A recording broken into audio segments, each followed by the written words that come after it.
FEMEBA, la Federación Médica de la Provincia de Buenos Aires. Es una de las enfermedades olvidadas o desatendidas, entre las enfermedades tropicales olvidadas o desatendidas, que son las enfermedades de la pobreza. Ahora hablamos de la viruela del mono, pero enfermedades de Chagas o dengue están en la misma situación. ¿Y esto por qué? Porque era una enfermedad que se describió en el año 1970, cuando se habían intensificado las campañas de vacunación para la erradicación de la viruela, y se describió esta nueva enfermedad. Y recién en este siglo, de 1970, en este siglo empezó a salir del área endémica del África Central a través de viajeros, que lo vamos a ver. Es un virus del grupo de los poxvirus, por lo tanto es un virus DNA, el clado de la cuenca del Congo y el clado del África Occidental. Ahora, el de la cuenca del Congo es el clado 1 y el otro es el clado 2. Así no estigmatizamos desde el punto de vista geográfico. Estos virus son distintos, tienen un comportamiento diferente con respecto a la gravedad de la enfermedad y por lo tanto la letalidad. El clado 2, o sea, el del África Occidental, es el que produce los cuadros moderados. Y lo que es muy importante, este virus persiste en las superficies, o sea que no se necesita el contacto con una persona con viruela, y donde más persiste es en las superficies porosas, lo textil, la ropa de cama, la ropa de uso personal. Acuérdense cómo conquistaron a México, con las mantas de los variolosos donadas se las regalaban a la población, a los pueblos originarios, ¿no es cierto? Y de esa manera sencillamente conquistaron México, los exterminó, principalmente la enfermedad. La epidemiología se llama viruela del mono porque se identificó en un mono, pero el mono es víctima igual que nosotros cuando nos cruzamos en el ciclo. Ese es un concepto importante. Y el reservorio son roedores y pequeños mamíferos, no es el mono. El mono se cruza en un ciclo selvático. Las ardillas, eso se movió, las ardillas listadas, las ratas gigantes de Gambia, tanto las ardillas listadas como las ratas gigantes, se hace la caza furtiva y se exportan, y hasta la primera década de este año se podían importar a los Estados Unidos. Y ahí se produjo el primer brote, porque las incorporan como mascotas exóticas. Ahora vamos a ver algunas imágenes, y así se produjo el primer brote. La transmisión es del animal a humano, o sea que típicamente es otra enfermedad zoonótica. Mordeduras, arañazos, la preparación de carne de caza. Y la transmisión interhumana es por vía respiratoria. Se está haciendo énfasis en lo sexual porque emerge en los países centrales en un colectivo, ¿no es cierto?, en los hombres que tienen sexo con hombres, pero la transmisión sexual es una más. Está la transmisión respiratoria, la transmisión por contacto, y esta característica de que el virus persiste mucho en las superficies, por supuesto, una vez que tiene lesiones por los fluidos corporales, el contacto con las lesiones. Y acordarnos que persiste mucho en el medio ambiente contaminado. El mayor riesgo de adquirir la infección, por supuesto, es en los convivientes y los contactos cercanos, y en el personal de salud que asiste los casos. Por ejemplo, después del atentado a las Torres Gemelas en los Estados Unidos comenzó a vacunar a su personal contra la viruela, ¿Por qué? Por la posibilidad de bioterrorismo. Estuvo el bioterrorismo por el Bacillus anthracis modificado, ¿se acuerdan? El carbunco respiratorio, y una amenaza que aún hoy tiene vigencia es la del bioterrorismo por virus de la viruela. Y en los convivientes llega hasta el 12% de la transmisión, son los datos históricos. Ahora parecería, y se está trabajando en la investigación, si ese virus del clado 2 o África Occidental cambió, porque impresiona como que habría más transmisión. Y lo que estaba descrito era que una persona contagiaba por interpósitas hasta 6 cadenas de transmisión. Ahora vamos a ir teniendo datos en la medida que se vayan publicando lo de la epidemia que está en curso. Como les decía, primer caso en 1970, y desde el año 1981 ya quedó como enfermedad endémica, pero enfermedad de los pobres, países muy pobres en el África Central. Y a comienzos de este siglo comenzaron la exportación a otros países, que también vamos a ver lo que está publicado. Y estos datos son muy interesantes. Erradicada la viruela, recuerdan que se declaró la erradicación en 1980. Entre 1981 y 1986 la Organización Mundial de la Salud dirigió un estudio en la República Democrática del Congo. Encontraron 338 casos, 245 de transmisión animal y 93 de transmisión humana. Pero encontraron que los chicos más chicos que no habían sido alcanzados por la vacunación antivariólica, el 12 al 15% tenía anticuerpos y no se habían enfermado. Atención con esto, porque es la primera referencia, fíjense, hace casi 40 años, de formas de presentación asintomáticas. Esto ahora se corroboró en algunos estudios que ya están publicados con esta epidemia que empezó en mayo. Y esta es la historia, el número de casos desde 1970, el primer caso, cómo llegamos hasta el 2016, en que empieza la epidemia más importante en Nigeria, y desde Nigeria se exportaron casos a países centrales, al Reino Unido. Y ahí tienen ustedes en los casos del Reino Unido, en los lugares que estuvo, se tomó el avión y se enfermó. Algunos se tomaron el avión con síntomas. Estos son todos casos exportados desde Nigeria. Y esto es lo que pasa cuando miramos qué es lo que pasa en azul con el nivel de inmunidad de la población, y el que tiene circulitos, lo que pasa con el aumento del número de casos de viruela del mono, que son datos globales.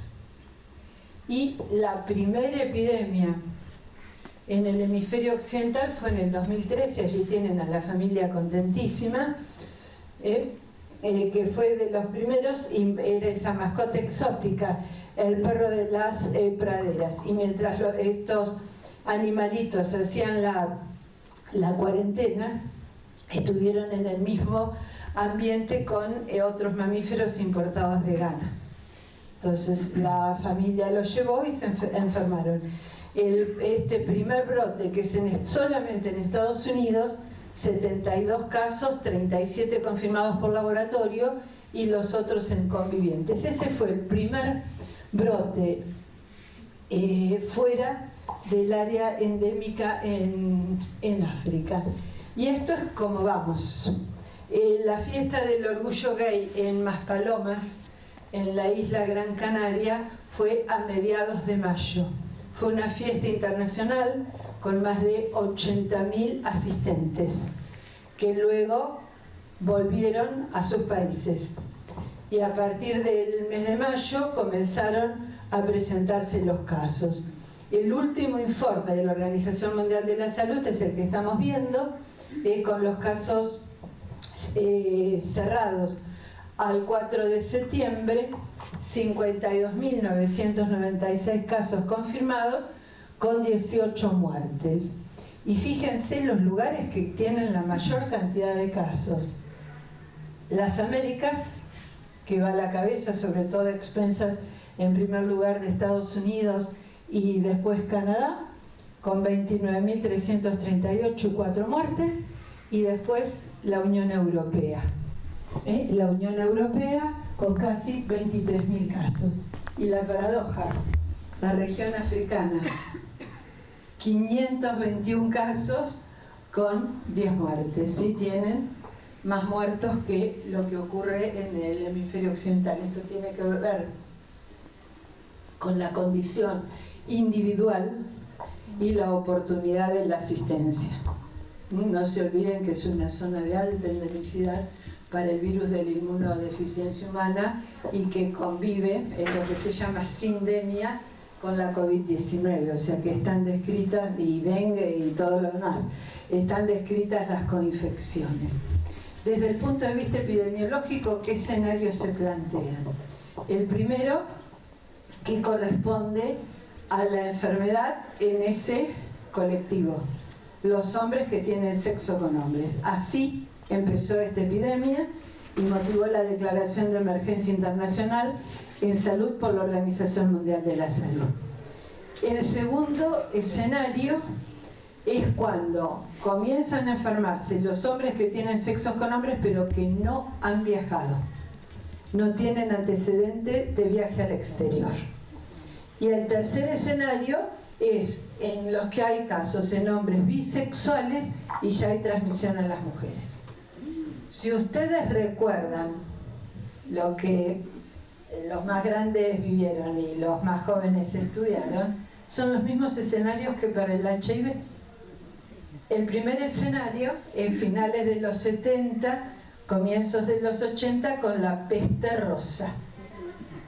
Y después se fue progresando y llegamos a la situación de pandemia.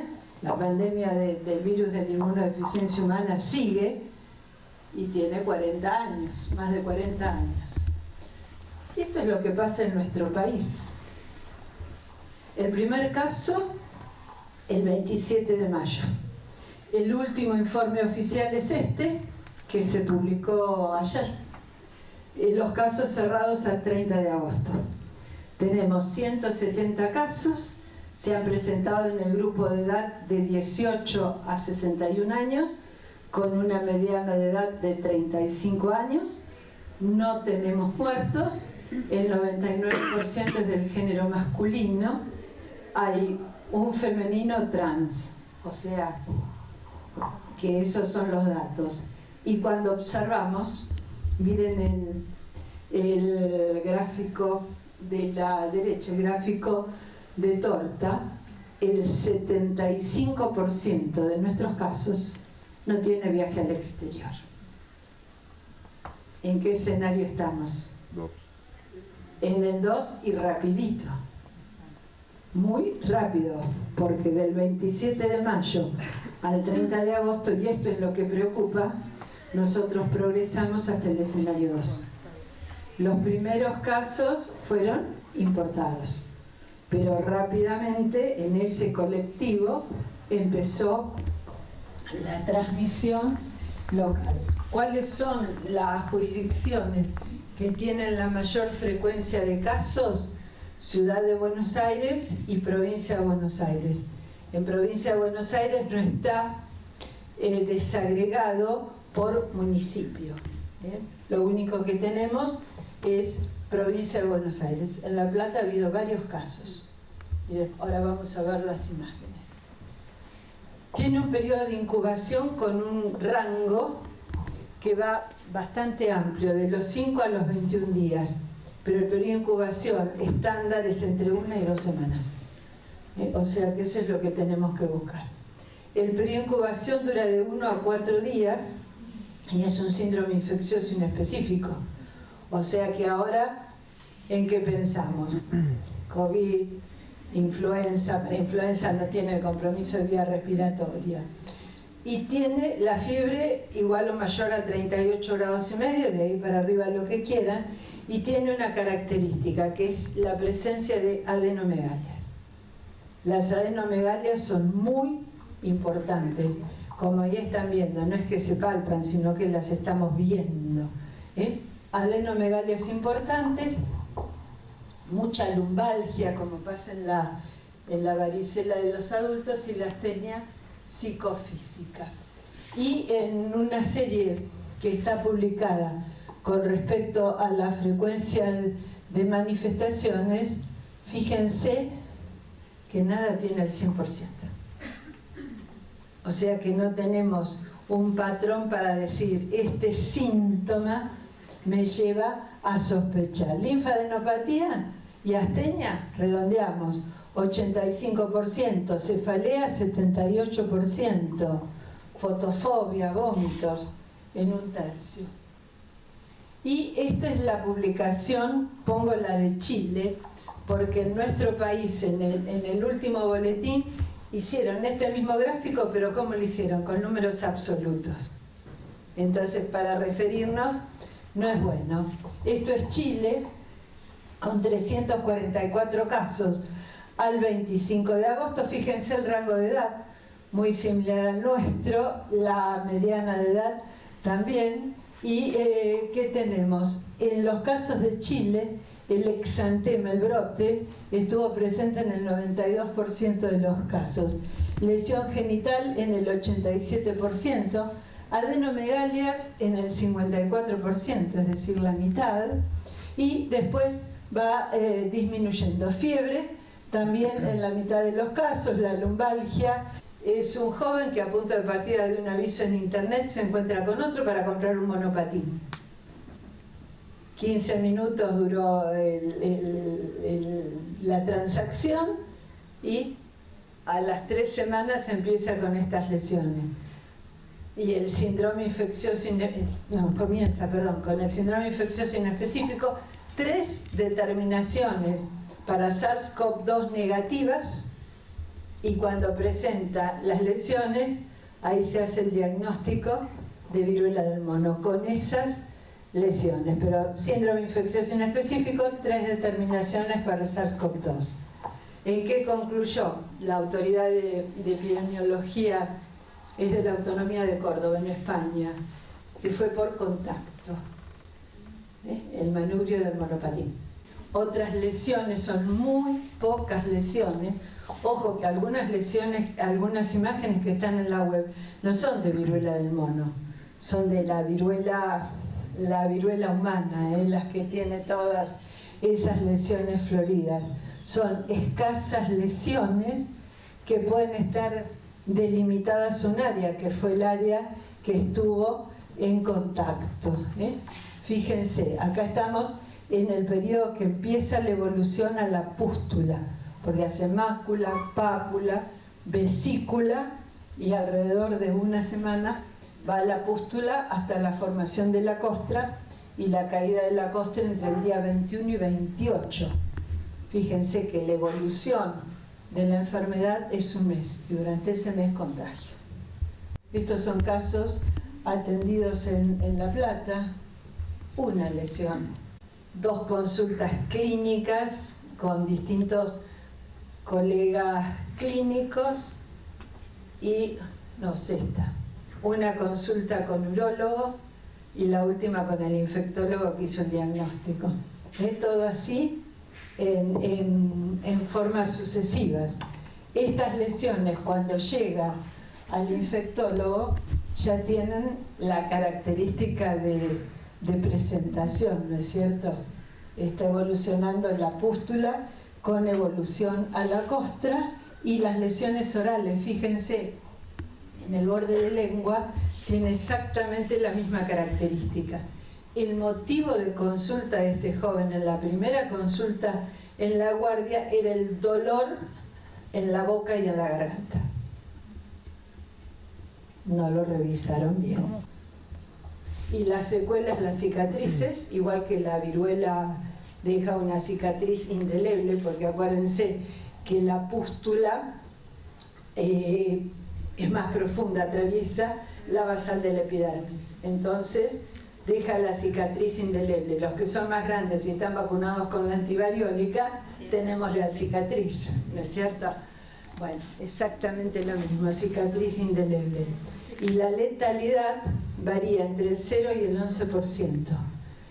El clado 2, que es el del África Occidental, es el que prácticamente tiene la letalidad en el 0%. Y el clado 1 de la cuenca del Congo es el que se lleva la mayor letalidad.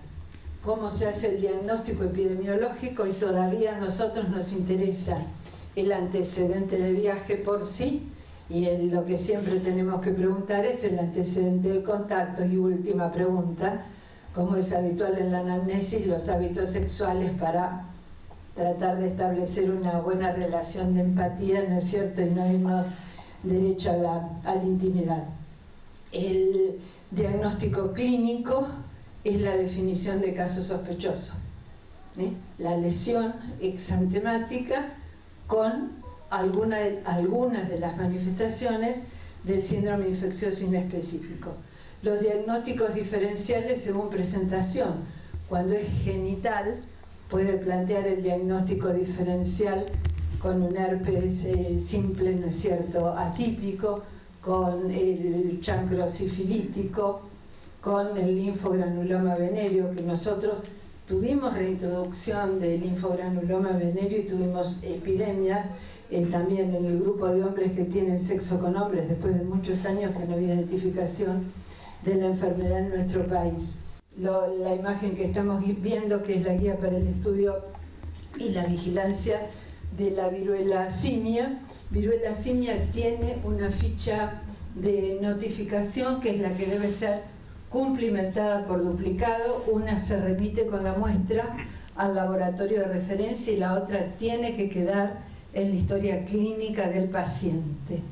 Siempre la ficha epidemiológica la llenamos por duplicado. Más o menos la devolución del resultado se está teniendo en 24 o 36 horas.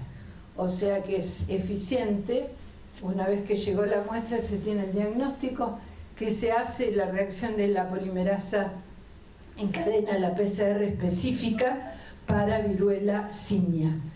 Porque hay otras PCR que son para ortopoxvirus que puede dar positiva. Entonces, sí, que fue lo que tenía al comienzo el Instituto Malbranco, en el primer caso, que quedó probable porque tenía positivo para ortopoxvirus, y después se hizo el tamizaje puntualmente para viruela simia. Cultivo, aislamiento e identificación viral únicamente lo puede hacer el Instituto Malbrán porque necesita bioseguridad 3 o 4. Microscopía electrónica también, hay técnicas de inmunistoquímica que se pueden hacer en tejidos cuando fallece el paciente. Son todos los métodos del diagnóstico especializado. El caso confirmado es PCR para el virus de la viruela simia positiva, o lo que decíamos, ortopoxvirus, y después se confirma viruela simia. En los sucesivos pasajes va teniendo modificaciones, y esto es simplemente la distancia genética que hay en los virus en función del lugar donde se produjo la epidemia. Arriba tenemos el brote del 2013 en los Estados Unidos, los casos que fueron importados al Reino Unido, y acá un brote que se produjo en una prisión. Y vemos cómo hay dispersión por cambios en los oligonucleótidos del virus. Ahora se está planteando si el virus no tiene, probablemente en unas semanas están los resultados, si no tienen mutaciones que expliquen lo que está pasando a partir de esta diseminación internacional.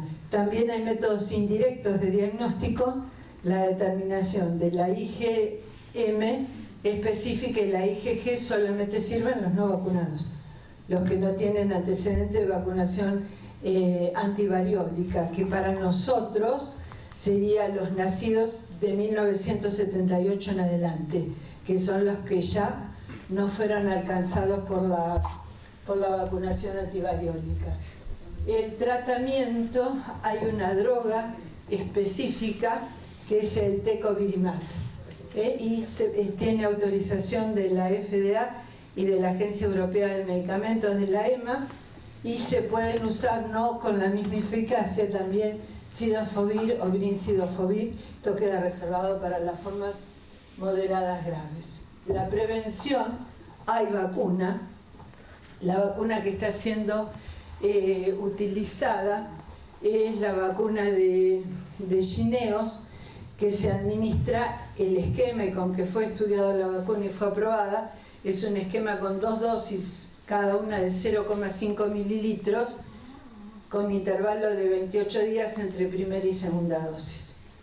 Esta vacuna es producida por un laboratorio que es el Bavarian Nordic de Dinamarca, que tiene capacidad de producción de 30 millones de dosis por año, lo cual quiere decir que es un recurso limitado, y el país que tenía reserva estratégica de esta vacuna Jynneos, Estados Unidos, por el bioterrorismo.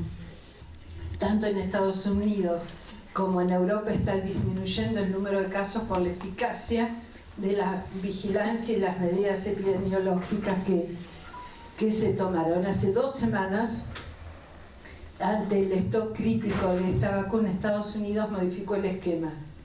Entonces, en vez de administrar dosis de 0,5 mililitros, administra 1/5 de la dosis. 0,1 mililitros, y en vez de por vía subcutánea, por vía intradérmica. Ustedes ya saben que para distintas vacunas está demostrado, antirrábica, antipoliomielítica, que ante una escasez de recursos se puede disminuir la dosis y administrar por vía intradérmica. Entonces, desde hace 2 semanas están vacunando con 0,1 mililitro de la vacuna de Jynneos por vía intradérmica. ¿A quiénes vacunan? A todos los convivientes y contactos del caso, dentro de la primera semana de detección. Los aíslan y los vacunan, y con esto cortan las cadenas de transmisión. El aislamiento tiene que ser por el periodo máximo de incubación de la enfermedad. Y esa es la única manera de cortar la transmisión. Y la otra vacuna es la CAM2000. Esta vacuna, ahora vamos a ver las imágenes, se parece a los que estamos vacunados con antivariólica porque es con escarificación. Entonces esta vacuna está ahí en reserva. ¿Por qué? Porque es una vacuna en nuestra realidad actual de que tiene riesgo de transmisión inmunocomprometidos por contacto, porque el virus es también de administración intradérmica. Hay un manual de la Organización Mundial de la Salud para la vacunación. Se conoce como Jynneos. Es la institución de salud. Si atendemos un paciente, siempre la higiene de manos, trabajar nosotros con aislamiento respiratorio y de contacto, los guantes, el equipo de protección, tal cual como estamos acostumbrados para la COVID. No pueden atender estos pacientes personal de salud que sea gestante o inmunocomprometidos. Atención con esto, porque es importante. El paciente tiene que estar con barbijo y después hacer la limpieza y la desinfección y la disposición de residuos a bolsa roja, o sea que va a incineración. FEMEDA, la Federación Médica de la Provincia de Buenos Aires.